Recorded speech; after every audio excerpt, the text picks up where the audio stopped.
It doesn't matter what season you're in. If you're watching this video, if you're in a good season where you're getting blessings, or you're in a tough season where you are suffering, going through tribulation, whatever it is, there's a commonality behind all of it. And that is that there are going to be people in your life, close to you or far from you, and they're going to misjudge you. They're going to look at your life and they're going to say different things, whether negative, whether it's assumptions, whether it's even good things, but they're misunderstanding the reasoning behind it and what God is doing in your life. And so I'm saying this today as a major encouragement to some of you guys who are trying to fix things. You're trying to get your image straight. You're trying to get people to side with you and make you believe certain things, or you're trying to ignore, certain things, and it's just stressing you out internally. You're getting anxious and all this stuff. Let it go and don't worry about it. If you think about what Jesus went through, Jesus, he was sitting there getting beat up by all the Pharisees and Sadducees, getting asked questions and having all these rumor mills going around. And then when he was crucified on the cross, during that entire process, people were like, "Aren't you the King of the Jews? Why don't you come down, snap your fingers, and allow the angels and whatever it is to get you down from there?" And during that time, the prevailing view was that he's going to come back, this Messiah figure, as being this authoritarian person, as a God who's going to destroy all the evil people. But he came as a lamb, and he will come back as a lion, but people didn't understand it at the time. And Jesus, what he didn't do was he didn't go around and try to change his perception of people's perception of him. He didn't go and say, you know what, as I'm bleeding on the cross, just so my image isn't tarnished, I'm just going to snap my finger real quick and then have the lightning come down and just zap a couple of people so that, I could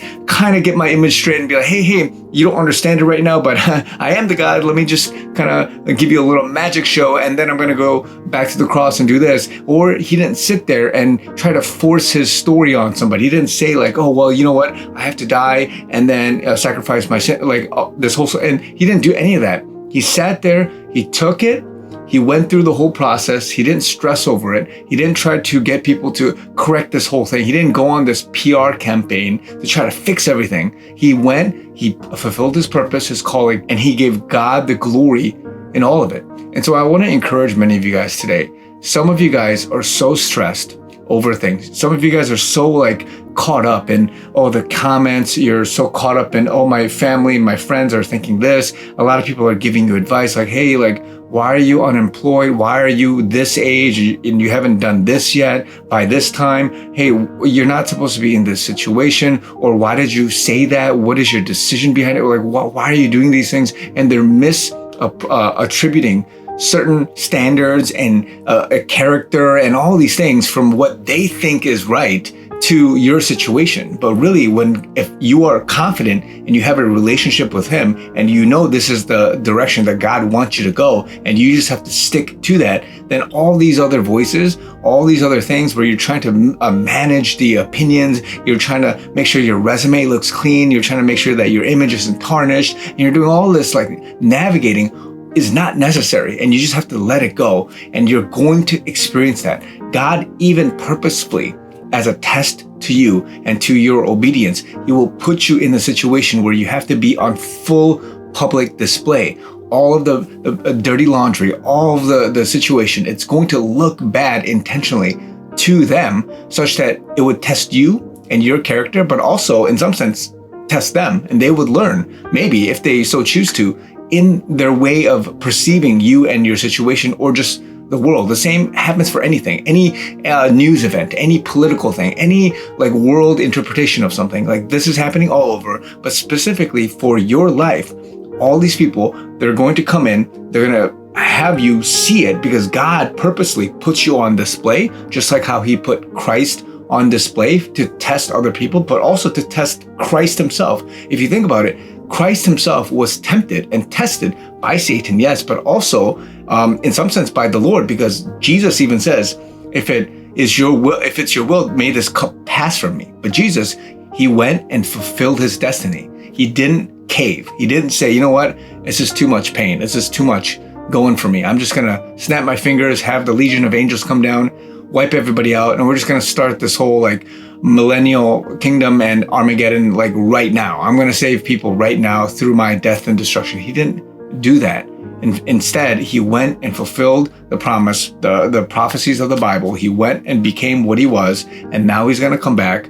But again, that being besides the point is for you, you also have a destiny. You also have a life to live. You also have things to fulfill. And if you so choose to step up to it and not worry about the noise, not be concerned about fixing things and trying to like make it so that everybody, as many people as possible, get on your side, or you heal your image and all that stuff.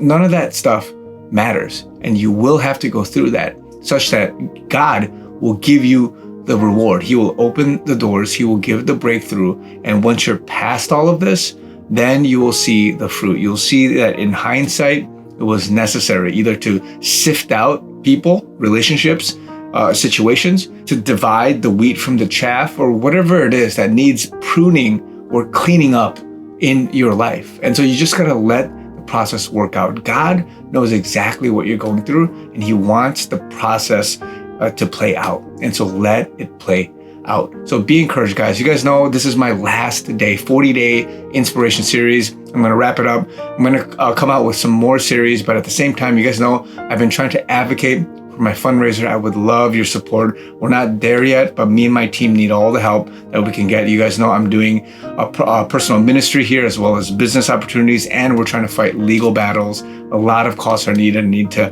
help my team get them paid and just all this stuff. We're not there yet, but would love your help. This is my last call for the time being to do that. And then hopefully God will take care of it. So love you guys, more to come. And truly, I believe for myself personally that many breakthroughs, financially, material blessings, opportunities, a lot of things are coming my way. And so I just have to stay consistent, stay prayed up, to fight the good fight. So also pray for me, guys. I may take a couple day break here, but love you guys, more to come. Talk to you guys very soon.